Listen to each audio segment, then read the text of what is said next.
Welcome back, guys, to episode 9, I believe, of the High Performance Cricket Podcast. I'm your host, Jason Cox, and today in this episode, you can expect to learn a little bit more on how to train around soreness and what the difference between soreness and pain and some strategies and how you can manipulate your training to still get the best training you possibly can get done when you're sore, or when to best pull back when you're potentially close to an injury. So these are some of the things that we're going to go through today with practice matches and people getting back into games and round ones in some states in Australia this week. That I feel like it's a really prevalent thing. And when you introduce a new stimulus, when you introduce something brand new, like playing your first game for the preseason or playing your first actual real game, that's when soreness is going to be most prevalent. The human body will tend to pull up sore when something is new. Think about when you first go back into the gym after a long layoff, you do those exercises for the first time, you're going to be sore. Or you haven't done RDLs for a little bit and you've still been going to the gym, then you do those RDLs and boom, you're sore. Or you haven't bowled for a while, you may have still been going to the gym, could have been playing footy, but that first bowl back, how sore is that shoulder, how sore are your obliques? It's whenever something is new that we pull up sore. So this is why when we get that new stimulus from the game, you got your time on feet, the intensity rises, you get the warm-up is more intense, everything is a lot more tense, the stakes are higher, you're going to pull up a little bit sore from games. And the last thing that we want to do is to not train during the week or to completely reduce our training volume because we're just a little bit sore. So these are some of the things that we're going to look at today and how to still get you training the best you possibly can, even with soreness. And the beauty of playing at a high level or training hard or wanting to become the best you possibly can is that you're going to be sore. And that's the whole point of being a high-performing athlete. But well, not the whole point, but you get what I mean. It's all a part of it. It's the cost of doing business. So it's important that we understand our body and we know our body and we know what things we can push through. We know what things can warm up, but we also know what things not to push and to actually let the body rest and recover.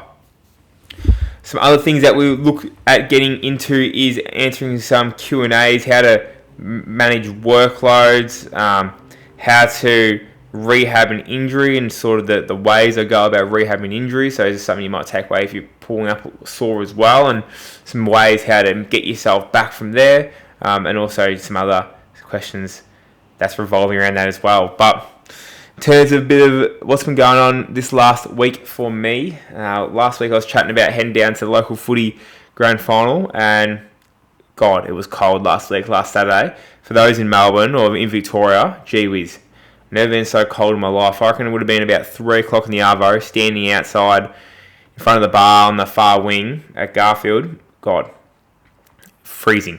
It's just started raining a little bit. I had a jacket on, but I could have been laid up more. And I honestly thought that I was going to freeze there and never come back. But here I am, still standing. And it was actually a ripper day. Nana Goon, the Gooners, got the flag in the 2s and the 1s. So, and also D grade and B grade netball. So, although none of them probably listen to this, but absolute shout out to those guys. A lot of good mates playing for Nana Goon in the netball and in the footy. So, at the start of the day, us guys from Kuirup were a little bit like, oh, do we really want them to win? Like, it's going to be pretty jealous, and we would hate for them to have the wood over us and have the bragging rights. But as the day progressed, and as we sort of the 2s won, we're like, yeah, so happy for the boys. And then the girls, we always wanted the girls to win netball because obviously we don't play netball, so we're not too fussed about that. Girls won, which is absolutely elite, so pumped for them. And then when the seniors won, we were even more happy for them as well. So that's something that was an absolute great result. As my phone's just going off there, might have to chuck it on Do Not Disturb. So yeah, that was really, really good down local footy. And then we ended up we had a limo. One of the boys has a limo. They bought it with a couple, about 5 or 6 of them bought it together. We drove the limo from the grand final into Warragul, in a pub in Warragul. Had 1 or 2 beers there and it was absolutely dead. So there wasn't much going on in Warragul. And then we drove the limo back to Nana Green Rooms. little bit of carry on potentially of rolling back into a rival team's rooms after they won a flag in a limo, but everyone got around it. It was a bit going on, so it was really, really good. And I called it relatively early, around midnight or so. So happy days, nice productive weekend. Nice to go home to the family. Mum's ducking off to Europe. She's in Europe right now, actually. So nice to her before she goes away. And yeah, that was nice. That was nice. Apart from that, I've been tuning into a little bit of the cricket. The 2020 series between Australia and England finished 1-1. Shorty and Rooster McGurk going all right. And then we're sort of into the one-day series. A few big names out of the one-day series. Obviously, Cummins, Hazelwood, Spencer Johnson, Lance Morris, Joel Richardson, and the big chief, Will Sutherland, all out. So I've got a few fresh faces in this one here. So got the reserve, Marley Beardman's played like 2 or 3 list A games. I think he bowled well in the 90s World Cup, so they must really, really like him to give him opportunity. So I wouldn't mind seeing him have a bowl, to be honest, because to be honest, never heard of him my whole entire life until this. But first one dayer went down. England got 315. Ben Duckett got 95, smacked him. And yeah, the bowling attack of Aaron Hardy, Ben Dorshire, Sean Abbott, Matt Short, Cameron Green, Zamps, Marnus bowled 6, Heady bowled almost 5. And the boys seem to go right. I think Zamps probably the best bowler there. Sean Abbott copped a little bit of tap. But the boys absolutely turned it on. Heady 154, Marnus 77 not out, and the boys come away with the win, which is nice to see. Mitchy Marsh opening up top. And yeah, it'd be interesting to see how the rest of this series go. A bit of a random series, just ducking over for a white ball, but a bit of cricket on. It's on a little bit late. On about 9:30 last night, I think it was. So didn't quite tune in yesterday. I was cactus. My body was cactus. I woke up on Thursday morning, and like the last couple of days, I felt a bit of fatigue. I thought, nothing really. So I woke up with a bit of a sore throat the day before, then woke up yesterday, and I was absolutely cactus. I was that just in a state of fatigue. I felt like I was hungover. I just was so fatigued, could barely get going. So I think one thing I've learned to do is to give the body a bit of a rest. So I've been going relatively hard with work, and typically up pretty early at the laptop getting work done, and then late at night as well, and also training relatively hard at the moment as well. We're trying to at least. I think the body just said, nah, you need a spell. So yesterday, got up, went for a coffee with Toddy Murph, big shout out. He's going well actually. Took Pfeiffer in the practice match against New South Wales. So looking forward to seeing the Vic starting on Monday for their Shield. Their one day comp. So that's awesome. He's feeling good. His body's in good nick, so it's good to catch up with Toddy. But then after that, I just went home, had a little bit of a walk, try and get going. I had the intentions at the start of the day doing some running in that, but the body needs to rest and recover. So got home on the couch, tuned in did some PD, learned some rehab stuff, and looking to apply some nice models to rehab to help people get back better than ever. So that's something I learned a bit about yesterday, and then also just cleaned up by the app that I use for my programming. I just cleaned up a couple of things, a couple of names of exercises to help it, just to classify them a little bit better, just so I can help find the exercises I want to do a little bit nicer. So just a bit of cruisy laptop work yesterday. I sat on the couch and just let the body rest and recover. Then woke up today, which is Friday, back to normal, which is absolutely brilliant. I thought I might have been struck down for a little bit, and got up, went for a sprint, did a bit of a jog walk, went for a bit of a run after that, into the gym, and then into a coffee with a couple of boys, Big Emil Tate and Sammy Goldsmith. Shout out to the lads. A couple of absolute GOAT S&C coaches coming up. And that was a good day. And here I am right now, recording the pods. So that's a bit of background, what's been happening with me. And then off to dinner tonight with one of my mates' birthdays. So absolutely keen for that. But as we sort of turn our attention to the main topic, like practice matches and playing around soreness and things like that. First thing to understand, with practice matches, or when you first get into your first games of the season, is understand that things should feel weird. Things should feel weird. When it's your first time doing something for a long time, you shouldn't expect it to be 100% all guns blazing, in full rhythm. The ball shouldn't be coming onto the bat in the middle. It's going to be weird, and it's going to be a challenge. Especially in the southern states where it's bloody freezing, we can't get any turf pitches up. It going from training indoors dodgy lights, short run-ups, hard wickets. It's completely different to going outdoors and in turf. So fast bowlers, one thing I'm noticing from a lot of my clients I'm working with is that a bit of concern around no balls and run up and rhythm and things like that. And one thing I've just been saying to them is that, like, look, give yourself a mulligan for the first one. That it should feel weird, and don't expect yourself to be 100% straight away. But also, let's be problem solvers. Let's not wait till after the game to analyse everything. Let's, in between balls, let's be analysing. Let's be making adjustments. Let's try to solve on the fly rather than waiting till the end of the day's play and waiting till your Tuesday night training to fix it. Let's try and fix it then and there. Let's be really adaptable. Let's be great problem solvers and really make sure that we're not letting the same mistake happen twice or 3 times. And that's why it's important to understand your game, understand what you do well, so that when things do feel weird, you can sort of go back onto things and understand why things feel well. That's why I'm really massive on a training journal as well. So then, let's say you have loads of data. You've been writing a training journal for a year. You've had good games, you've had bad games, you've had indifferent games, you've had games when the pitch is a bit wet, you've had games when the pitch is slow, when the pitch is fast, when the outfit's there. We have so much data, so much games, and if you've written down a reflection from these games, you've gone, today run-up didn't feel good, this is the conditions, etc. Or then you have data, my mindset was this, and everything flowed really, really nicely. If you've written these things down, you've got everything there written down, you can then reflect back, and you can find trends on what you're doing when you're doing well, and then just double down to that. It's the same thing that I would do if I'm creating an Instagram video. I'll go back and look at the videos that have done well, that have got the most views, most plays, and then I analyse that. I see what's done well there, and how can I keep going with that. If something's done poorly, not got many views or plays, then I'm going to look at that as well and understand what are things that I want to avoid. Same thing for a game of cricket. It's like if you're always staying present when you're playing well, if you're always having the mindset that this bloke can't get me out, or you have the mindset I don't care what's happening, I'm just going to come in and hit the deck hard. If that's what you're doing well, then now you have the solutions to your problems if we're documenting what we're doing. That's why writing things down, writing down how you felt, writing down what your training was like during the week, writing down your things your plan going into sessions, writing down the people you talk to, some really good insights you got from a coach or something like that. Write everything down, because we remember things when we write things down. I think that's an absolutely undervalued thing when it comes to preparing for games. Because often we have our own solutions. I don't believe cricket's a much of a complex game. I think a lot of times we have our solutions to our own problems, as I said before, and it's just about uncovering them and going back. And we have things written down, we highlight things we do well in green, and we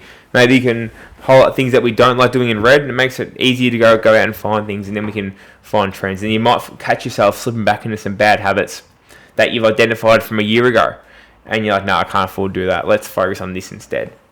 So that's why I'm so massive on that stuff, so massive on just writing things down, analysing, and making sure that we know our game. This is the first step to you knowing yourself, you knowing what makes you tick, and then you knowing your game. If you understand yourself, if you understand what you do at your best as a person, what triggers you, what makes you anxious, what makes you feel pressured, what makes you feel relaxed, what makes you feel confident, then do the things that make you feel confident. Do the things that make you feel relaxed. Do the things that calm you down. And a lot of this stuff is up in our head, but we forget about these things under pressure. But if we're writing things down, we remember it more. And then what the beauty is, you can then go into a night before a game, and you can actually write down and say, all right, tomorrow I'm going to stay present. Tomorrow I'm going to bowl the ball hard into the wicket. Tomorrow I'm just going to bat with intent. I'm not going to worry about the score. I'm not going to worry about what the other player's doing, what the pitch is doing. I'm just going to stick to what I'm doing. I'm going to control the controllables. And if you've written yourself a couple of dot points to yourself, it's like you making a promise to yourself, and you've got to hold up your end of the bargain the next day, and you're more likely to do that rather than just having that odd thought and expecting it to happen. Let's try and make it happen. And I think that's what the best players do, and I think that's what you should be doing as well. I think it's important as well that to set specific goals in match sim and practice matches is really, really important as well. Like, don't just let the games come in with a plan, as I said before. Understand what you want to get out of it and stick to that and get out of it. I think these practice matches are also a great opportunity for you to experiment under pressure. Like, try that style while you've been working on. Like, why not? Like, who cares? Like, if you stuff it up. If you stuff it up, that's great. It's an opportunity to learn. It's an experience that you have now that you can learn from. So I think it's absolutely brilliant. Try that shot. Try that mindset. Try that different nutrition strategy. Try everything. Try everything that you've been thinking of. Like, you may as well try these practice matches, and then you can refine them over the next few weeks, rather than you're going into round one, and you're the same player that you were at start preseason, because you haven't had the courage to try these things in practice matches. And the only way to get better at something is to actually do it. And I'll be rather trying these out in these early games than waiting for a final when you might need it, because you might be opportunity if you're working a leg cutter. And you might need it in a grand final. If you haven't bowled it in a game, just bowl it in the net. So it's a grand final, and you've got two blokes, two lefties on strike or whatever it is, and you try to bring it away. Or if you're a left-arm bowler, then you're going to need to have that skill. But if you haven't done it, you won't have it. It's as simple as that. You just got to do it, and don't be afraid of failure. Like, see failure as an opportunity to learn and to grow and to become a better player. So why not? Like, no, at the end of the day, no one really cares. As long as you're a good person, no one really cares. Something that me and Toddy were talking about yesterday. It's like, when you're younger, you think that people only value you for your runs and your wickets, but at the end of the day, like, it's not that deep. It's a game of cricket. Like, people just want to be around good people who they enjoy being around, and they want, they don't want someone to come into your club and then leave and like don't hang around and things like that. They want a good person, and because you want to be known as a good person. And then the cricketer second. That's the most important thing. You want a cricketer, you're a person who happens to play cricket. So just be a good person, play with your mates, and then that way you're not valued just for your runs and wickets. Your value for yourself is how you carry yourself and things like that. And then that allows you to go in with a better mindset, a bit less pressure. You just go out there and just have a bit of fun and perform. We're always playing cricket better when we're not putting so much pressure on ourselves. We just go out there and perform. That's why it's important to not allow your your value to be how you perform in cricket. You want a good person because you score runs. You want a bad person because you don't score runs or wickets, etc. You're just a person who happens to play cricket on the weekends. And yes, we want to take it seriously and play well, but we play better when sometimes we don't take it as seriously. Which as you grow up, you tend to understand that a lot more with that. As we move on into this soreness versus pain, it's really important to understand the difference, because you're going to feel different things, like especially like fast bowlers, right? You're always going to have something going on. If you're bowling in season, there's always going to be some sort of niggle, something going on, and sometimes you can always play well with niggles, like that's okay. But how can we best manage them is the best thing to consider. So the difference between soreness and pain. So like, soreness will tend to be something that's obviously directly after some bout of activity or exercise. After a game, if you've got like a general ache, stiffness, tightness, 1 to 2 days after a game, that's a pretty normal response to a heavy training session, to games, and typically it should subside within your 2 to 4, 5 days. And DOMS, and that's just DOMS, that's just your delayed onset muscle soreness. And obviously some areas will be tighter and sorer than others, and that's okay. Like,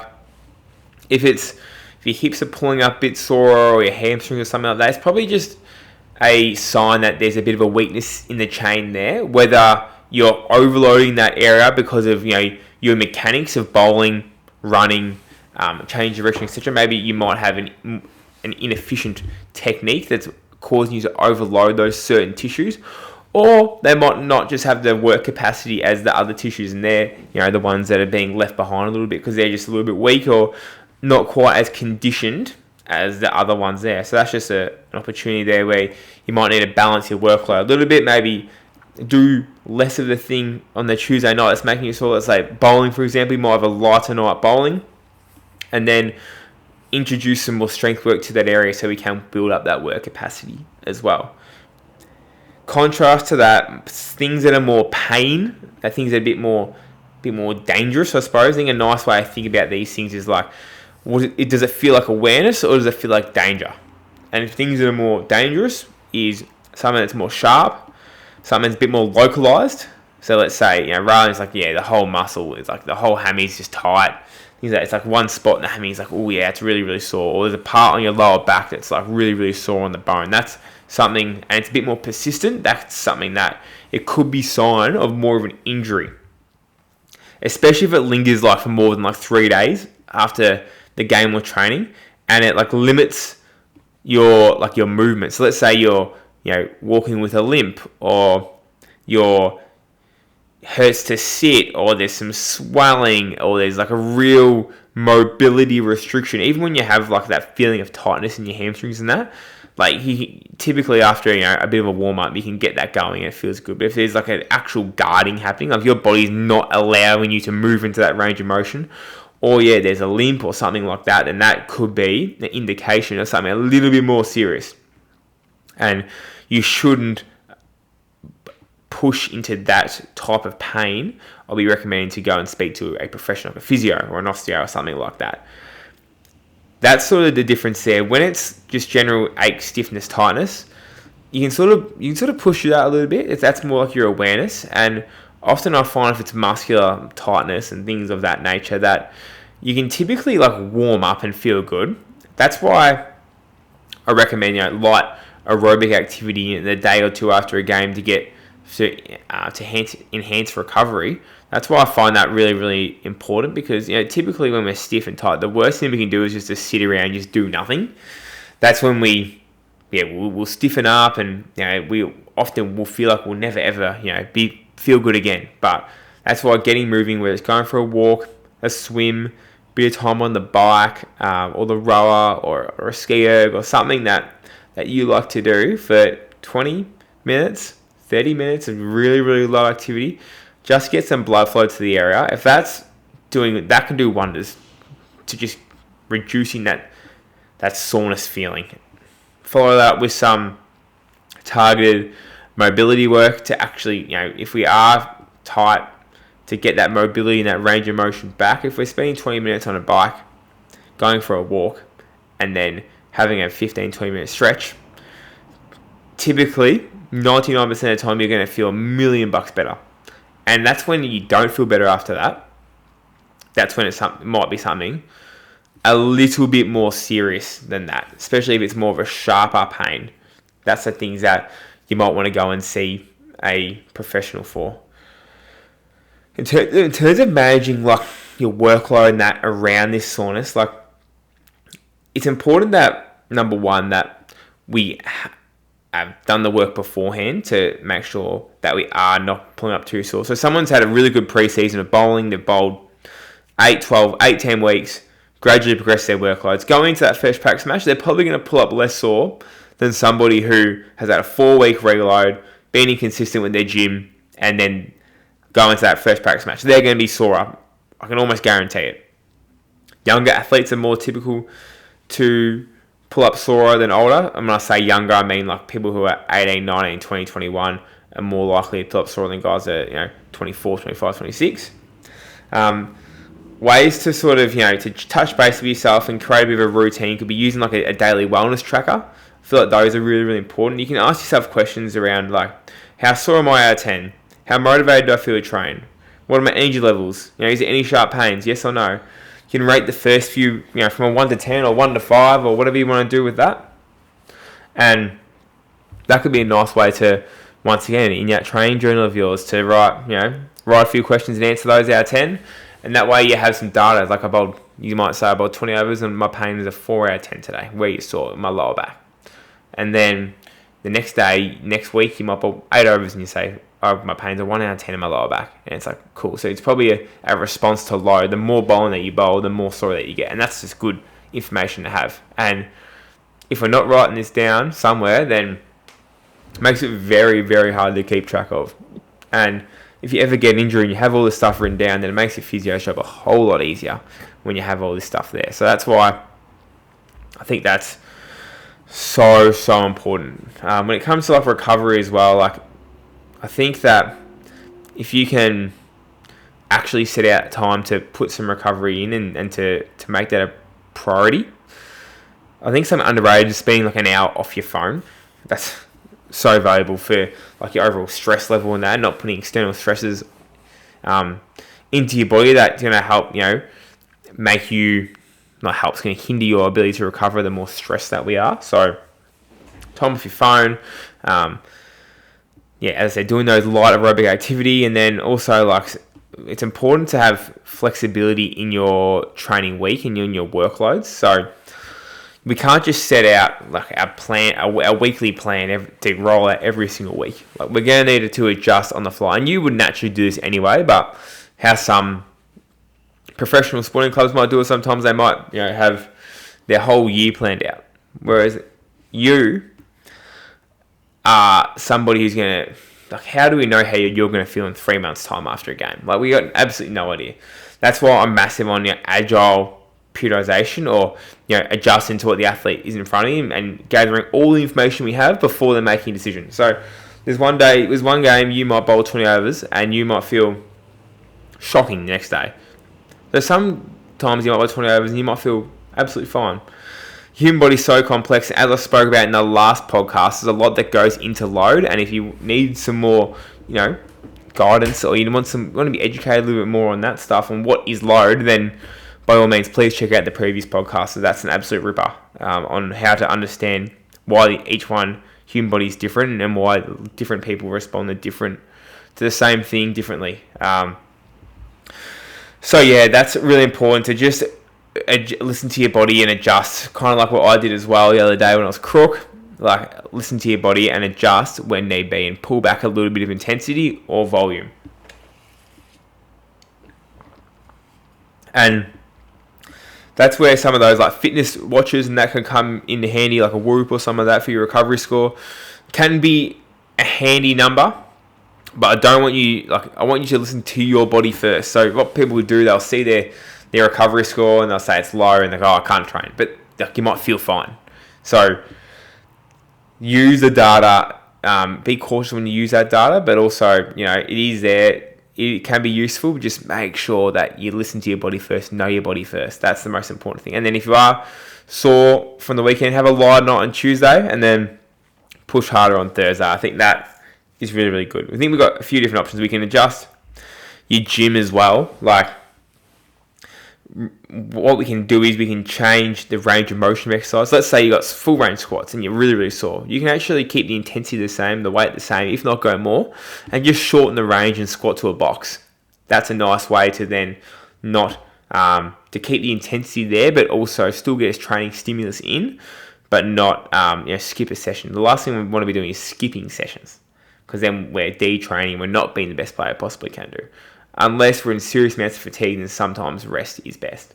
But that's all going to be based on the person in front of you, based on you. That's why it's really important to work with a coach as well, so you can actually understand when to best rest, when to best push through. But often you know that best, I feel like, as well. We can also do exercises that are more concentric focused. So think of something like a rack pull, where you've got the bar on the rack and you're pulling up, or a trap bar deadlift, compared to something, like a squat or an RDL, where there's a lot of eccentric force demands, and that tends to make people pull up sorer than concentrically focused exercises. It's important as well that, adjusting your running volumes and your time on feet. Time on feet's an underrated thing. So if we're out in the field for 6 overs, the next day you might want to not spend all day on your legs. You might want to actually spend some time on the couch chilling as well. Or we might need to go for a low intensity jog on that Monday morning. Or instead of doing our speed work on that Tuesday, we might need to instead do some more mechanics based stuff, some drills, and not expose ourselves to that intensity if you are really, really sore. And then career training wise, and that, if you are really, really sore, there's still always something you can do. We can do drilling. We can do bowling drills. We can do stationary fielding. We can do underarms when we're batting. We can probably bat when we're sore, let's be honest. But you can always something you can do. So instead of doing nothing, let's regress it to some sort of drill where you're still doing something to get better, but you're not completely just taxing your nervous system and pushing through that. That could lead to an injury if you are overloaded significantly. Alrighty, let's go into some of the Q&As. So Pranav asked, do you need to develop strength in our body first, then do power? So that's a massive myth that back in the day people would say, we need to hit 1 times 5 body weight for our squat and our deadlift before we can do our power work. Yes, strength underpins power. However, we don't need to, it's not mutually exclusive. We can still do jumps, we can still do hops, we can still do bounds, we can still throw a med ball without being super strong. And I think that is really important to understand. So always do both. Yes, when we're younger, we might want to prioritize putting on strength faster. However, you can always do both. And it's nothing better than to warm up than to do something explosive anyway. So Fady goes and asks, how do I start again from an adductor injury? So how I see rehab, and it's in this sort of systemized approach, is like when you first get injured, you want to protect the injury site. So you always want to minimize pain, minimize swelling, etc. So that's the first few days after an adductor strain. Then once the pain goes away, once the pain becomes manageable, let's say we're using a 3 out of 10 pain tolerance level, we want to start introducing some loads. That's why some inner range isometric holds, getting some form of squat pattern back and getting a little bit of a stretch in, and just assessing, seeing how it responds. If it pulls up pretty average, then what I'll do, I'll wait 48 hours and I'll try and do that same session again. And then typically that would pull up really, really nicely. And then from there, we can progress from there. So whenever you do your first low introduction session back from a rehab, typically if your session pulls up poorly, just try again 2 days and then you should be pretty good most of the time there. Then from there, after we introduce it for a week or so, when the body's feeling good and we're starting to just, the muscle is used to being loaded again, we can then start to accumulate some strength. Now we're looking to add in some more cable adduction work. We can do some more split squats in deeper ranges with biasing your adductors in your front leg. Copenhagen's, lateral squats. That's where we'd start to integrate some basic drills of change of direction, some sprinting, some deceleration, and as we prepare to integrate back into training. So once we build up the relevant strength, we expose the athlete to all the change of direction, sprinting and decelerating and accelerating that we need them to do at training. We then integrate them back into the nets with a return to bowl or return to field or return to batting plan. Then I need you to field unrestricted for a week. So I need you to train unrestricted for a week, and then you can get back into perform. You can't just have one session and go back in. I feel like you do need 2 or 3 to make sure that you actually get back and are ready to perform. Not just return to play, return to perform, which is something that I'm absolutely massive on there. And then question is asked, in short, what is a primer session? So a primer session is something that I love doing a day before a game or a morning of a game. And essentially what the primer session does, it allows you to train your power and train your power qualities for about 20-30 minutes, and it heightens the nervous system activity, making you feel a bit more alert and feeling a bit more up and about and not feel sluggish going into a game. That's why I absolutely love them. It's another training stimulus, but it also helps you feel better on game day. Next question is, just finished, so Joe asked me, just finished UK season starting in Oz. Starting in Australia in 2 weeks. How should I be training now? So I'll be having a deload, to be honest. Like, you finish your season in the UK, I'll be having 2.5 or 1.5 weeks off. Keeping your gym going, keeping a little bit of running going, but I want to fresh the body up. Even if you don't do gym for a week, have a rest.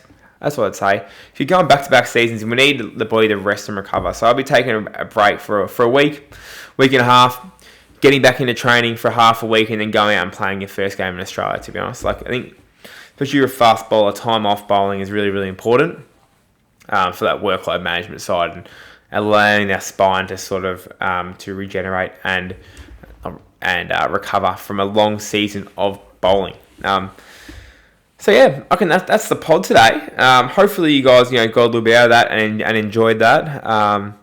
If you guys are interested in joining our coaching programs, the coaching applications link is down below. Please subscribe to the show. Ask me any questions and leave a comment if you're on YouTube, or feel free to DM me any questions around any of these topics that we asked or talked about today. But in the meantime, guys, hope you guys have a great week, and the next show will be back out next Monday.